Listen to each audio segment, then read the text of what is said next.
And welcome back to the J&D Sports Show. I'm your host, Joshua Velasquez. And I'm Dylan Davis.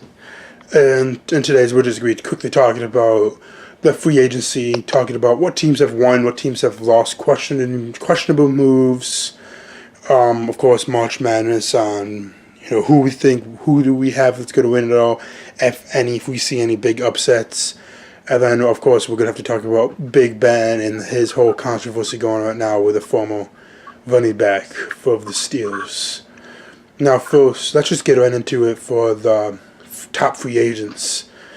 Now, right now, who do you think has won free agency, Dylan? Well, it's no question, it's the Cleveland Browns. I mean, you look back 2 years ago, they're 0-16. Their starting lineup is guys like Deshaun Kaiser, Corey Coleman, and just guys that aren't even really on the roster anymore besides Duke Johnson. And last year they did pretty well and surprised a lot of fans. And then all of a sudden this year they pulled the trigger on Odell Beckham Jr. They snag Olivier Vernon, and they get a couple other. Sheldon Richardson. Yeah, exactly. Good D tackle. And then don't forget, during the playoffs, or right after the playoffs, they signed Hunt. It's a big, he's going to be out for the first 8 games, but when he comes back, that's going to be huge. Right, and another sleeper, too, is a tight end from Kansas City named Demetrius Harris. I mean, he's a decent guy, and, you can never have enough weapons on offense. So when you have David Njoku and you got another guy like Demetrius Harris, because it's been a little while since the Browns have really had some consistent tight ends. So, maybe he'll provide a spark there. But, they've just, added some playmakers, and, I think it's just going to fuel them even more. I mean, their offense was already pretty well dynamic last year, but adding a guy like Odell, and then, like you said, once Kareem Hunt comes back, that can be depending on what they do with Duke Johnson, it could be a 3-headed monster back there with Nick Chubb, too. Yeah, don't forget about Nick Chubb, because I feel like right now Nick Chubb is your starter with Duke Johnson, but then when Kareem Hunt comes back, you're going to have Hunt, obviously, he's going to be the starter, and then Chubb, and you don't know what's going to happen with Duke. Maybe he's going to be shopped around, too, right, during that time to see if they can find a missing piece. But you are a fellow Giants fan, and, of course, that Odell Beckham trade. Were you blindsided by that trade? Part of me says yes, part of me says no. I mean, the way that the Giants organization has been handling their offseason, I guess I understood more why they let Landon Collins walk. I understood that because of his injuries that he's had. And, when you have a safety that hits like that, do you want to really invest in a guy who has spent the last 2 years on season-ending IR. But with Odell Beckham, I mean, as a Giants fan, I try to look at it in 2 different perspectives, as, a fan, but also in like a sport management type of perspective. And obviously, you want that guy in the field and you want him on your team because he provides a very dominant presence on that field. And he's allocated a great amount of their offense. I believe it was last year, the year before, he was about 32% of the Giants' offense, which is a big part on him. But, with his injuries he's had the past couple of years, the past 2 years he's been finishing the season, whether it be IR or he's just not playing. And, it comes down to the NFL is a business, and it's a business decision. When you have the team, the turnover rate and the team that the Giants have right now, they have a lot of needs and different positions that they need to fill. And sometimes you have to make that big sacrifice in letting go of one of your gems and able to get, the other parts of your franchise to grow. But it definitely took me by surprise at first. At this point right now, I'm not really surprised. Yeah, of course. On anything they do coming forward because, it's just Gettleman's been pulling the trigger. I think most people were surprised of the trade, and I think more people were surprised back in was it January when they re-signed him to that huge contract. It was early February, and he even said that they're not making this contract just so they could trade him. And then out of nowhere, most people didn't. I mean, when you found out, you just you thought I was joking with you. You thought I was just messing with you. Because, when I told you, you thought I was just, being stupid and whatnot until, Well, it's been because of all them rumors and speculations, and then Gettleman wasn't even asked the questions. He brought it up just by himself. He's like, we didn't sign Odell to trade him. And, those words will haunt a Giants fan for a little bit here. But, as many people, they, throughout this past couple seasons, they've been jumping ship. And, people week 2 wanted Gettleman and Shermer fired already and stuff like that. But, I think they have a plan. And a lot of people are... a lot of people they're not patient, and it's like, this stuff is from years of mismanagement by Jerry Reese and the staff, and this is not going to be an easy fix. And, Gettleman's not going to put it on display. He's not going to tell you, this is what we're going to do, and we're going to do it this way. It's just that he's a very well-driven draft guy. I mean, the Giants had quite a few draft picks last year that ended up being starters, and they contributed a lot. So, I mean, it's a mix of rebuilding, but they're also trying to win games. And I also it's really feel what they're trying to do. It's just they're in a competition with the Jets, too, and I know you're not going to like this opinion, but a lot of people have this opinion, yes, Saquon was a great pick, great running back, but I feel like, trading Odell Beckham right now, you're getting rid of his best years right now. Now you're not going to have a top wide receiver, and who knows what quarterback you're going to have. And for the next, 5-10 years, who knows what you're going to have for a quarterback. But in the Jets right now, they have the quarterback for the next 10 years. Do you, obviously, yes, you liked that pick, but would you rather have a young quarterback right now, than a running back? Saquon? Would you rather have a Sam Darnold, who's going to be your franchise QB for the next 15 years? Saquon. I would have drafted Saquon. I've told a lot of people, if you gave me that chance 10 more times, I would have drafted Saquon every time. Only because he's just a generational back. I really think that it's just now you don't have a quarterback, and now with Odell Beckham out, you have it's gonna be more of a run first team and now. The teams are gonna know this, so teams are gonna be stacking the box every single time, and it just comes down to... I just hope Giants fans realize that he's not going to have the same season as he did last year. It all depends. I mean, the reason why the Giants pulled the trigger on Saquon is because they haven't had a consistent running game since Ahmad Bradshaw and Brandon Jacobs. And we're looking at 2011 was the last time they had that. So it's that, they've waited a long time they've had so many different combinations trying to get a run game. They finally got Saquon Barkley. I think last year, even though they turned over more than half the roster, they only had 13 guys that returned from their 3-13 season. But I think they were in a win-now mentality last year. And since that didn't happen, now it's more of they're looking more at kind of a rebuild. But they're looking at it in a non-traditional route. A lot of teams that rebuild, you've seen over the years, they're just kind of cleaning house and, they're doing whatever. But the Giants are bringing in some guys that can help them win games, and they're bringing in veterans and stuff. So sometimes it throws people off a little bit. They won't be able to do anything if they keep Eli, though. I think honestly, what they're going to do is they're going to have him for this year, because I think they're going to draft a quarterback. I don't know if it's a first-round pick. It might be a second-round pick. But they also have Kyle Lauletta. People forget about Kyle Lauletta. Not that he's he's not going to be a franchise QB. He's not going to be like Dan Marino or anything. But he's a guy that he was praised last year by Gettleman. He was the MVP of the Reese's Senior Bowl last year. He came from a small school. I think they're keeping Eli because it gives them their best chance right now to win. But that's only a short term because of Eli's experience, and I think they're keeping him because just to have a mentor and a guy to help a young quarterback develop in the system. And the reason why, too, a lot of people want Eli's contract restructured. They've been calling for it because he's making about $23 million a year. But the reason why they're not going to restructure him is because if they do, they're going to have to pay him next year, or they'll have to commit to him next year. And it's so that kind of gives you a hint. This is Eli's last hurrah. You know what I mean? And I think that once he's done, he's done for sure. I don't really see him going to a different team. Yeah. Right now, what would you grade the Giants off season as of right now?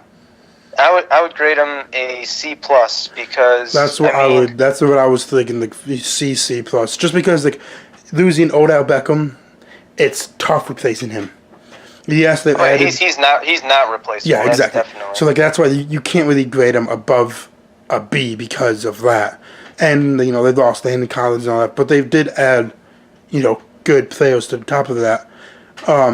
Now speaking of grading, a good guard in Kevin Zeitler. Yeah, too, speaking of grading, and I'm just going to quickly go to the Cowboys, America's team, and I would grade them a B or a B minus. They just signed Randall Cobb, who obviously he's going to take over Cole Beasley, and yes, Cole Beasley was good, but he's always had his ankle injury, and some games he wasn't there, and some games he was. He wasn't, he wasn't worth the money, in my opinion, of how much he wanted. Oh yeah, he was asking for a lot. Exactly, and then now, especially a slot receiver. Yes, too. Exactly, and not many teams use that position to begin with. No, or they don't have a consistent one. Yes. A lot of times they don't have one that really fits. So when I saw that they signed Randall Cobb, I quickly looked at the stats of Randall Cobb from 2011 to Cole Beasley, and it's not even comparable. Randall Cobb everything was better. Oh yeah, and I mean you also look at the guy who's thrown to him. He had Aaron Rodgers. Yeah, no, but that also brings a good perspective for Randall Cobb coming into the offense because he's had a guy like Aaron Rodgers throw him the ball, so maybe he can bring some spark and some different looks. And then of course, obviously, we've already touched on Jason Witten before, but a couple other ones. Obviously, they whiffed on being able to bring in the safety, Thomas, but now they're in the talks with bringing in Eric Berry from the Chiefs. Since he got released, he was just visiting them today. I think that they will pull the trigger on him, and then there's also they'll probably be trading for Robert Quinn, who isn't, of course, the same defensive end that he was, but I feel like he would be able to add depth to Dallas. Yeah, and I want to go back to your safety point.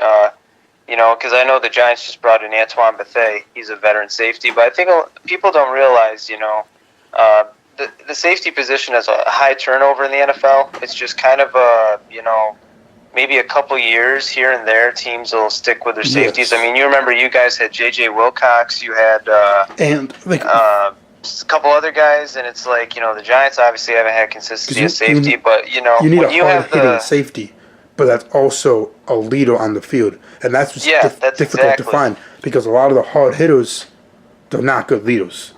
Yeah, and that was the point I was bringing is, to have some veteran leadership back there, because, I mean, given if you have a veteran linebacker, that's one thing, but the safeties are the guys who are on the... They see everything. They're the deep back end of that defense. They're the ones who... You need you need a veteran at every level, in my opinion. You need a veteran D lineman, a veteran linebacker, and a veteran D back. Right. It goes for like offense too. A veteran O lineman and a veteran special teams guy. I mean, you look at. I only know this because I saw the story on it a couple weeks ago. But the Giants signed Connor Barwin last year. He didn't do much. I mean, it was his really down year in a long time. He used to have like 5 sacks past, I think it was 4 years, and he obviously didn't notch that last year, but he lost a lot of playing time because the Giants rookie last year, Lorenzo Carter, ended up stepping into his role.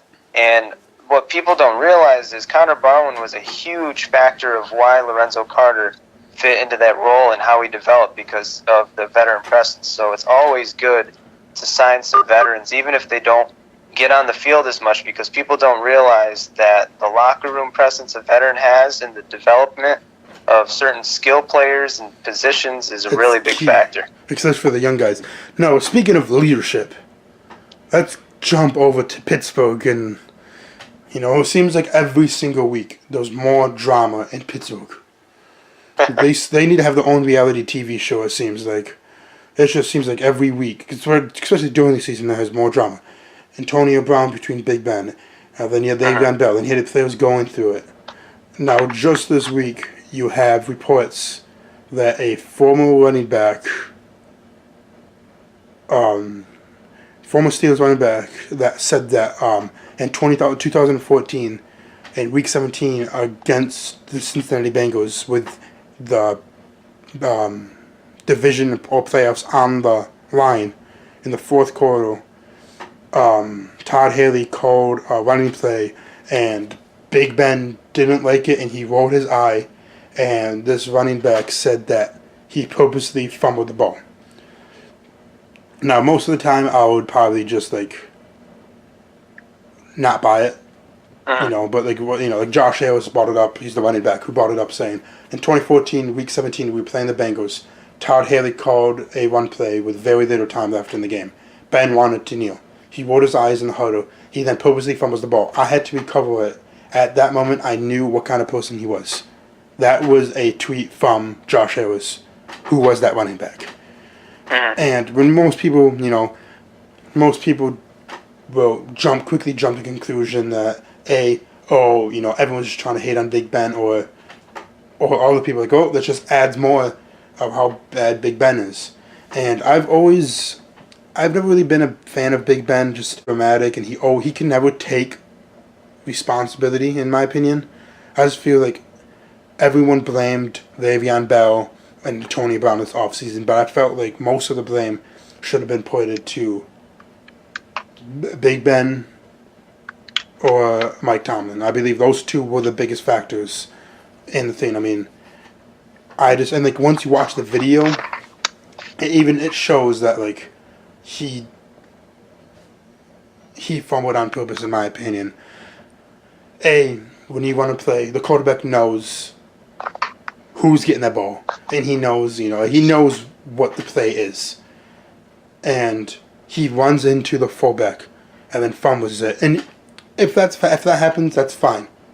But every other quarterback would have dove after the ball, and he just falls backwards. It kind of really, except maybe Cam Newton. Yeah, except for Cam Newton. Well, I mean, you know that because look at the Super Bowl.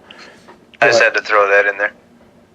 But look at he kind of fell backwards, and it wasn't like he tripped and fell backwards. It looked like he just knew what he was doing, and I don't know what your opinion is on it, but I just think this just adds to Big Ben's lack of leadership and what kind of person he truly is.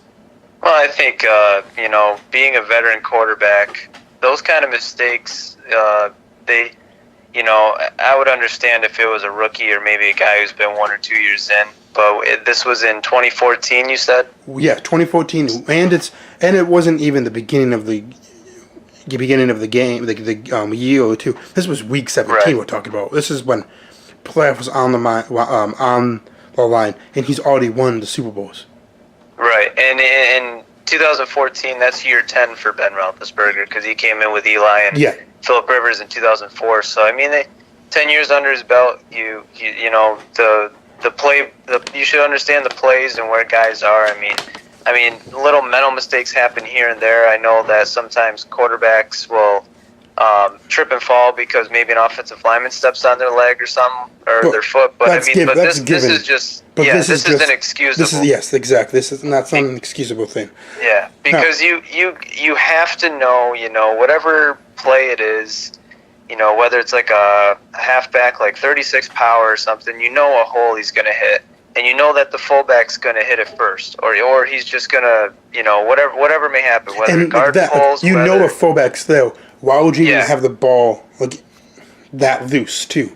Exactly. And the only other way I can look at it is if the fullback hit the wrong hole or something. But looking at the replay, it wasn't that because the running back was right behind him. And you could tell the fullback knew he wasn't getting the ball.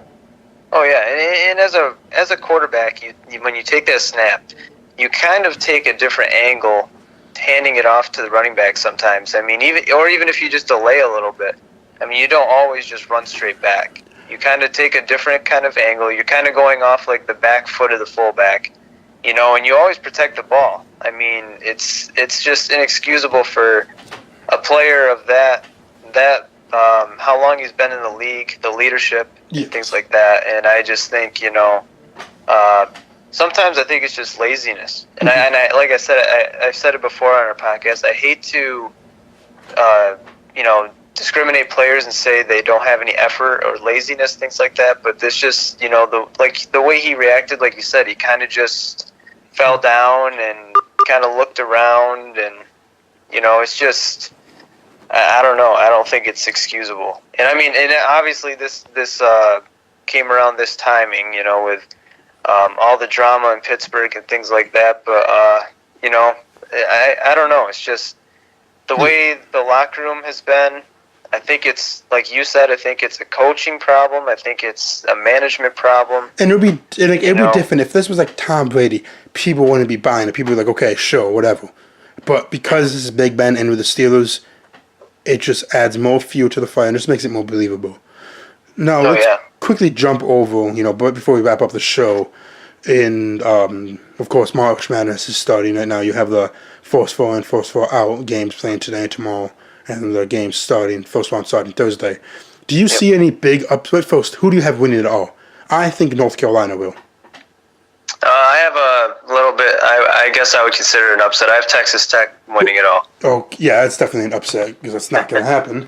But the only reason why I see is because they've had. I remember watching them against Kansas a few weeks back, and then I've seen a couple of their games, and just some of their guys. I mean, they just have great shooting ability, and they just make a lot of plays. By looking at my bracket today, I made a couple of adjustments, and watching like some previous highlights of championship games of past couple of days, and this is a huge upset.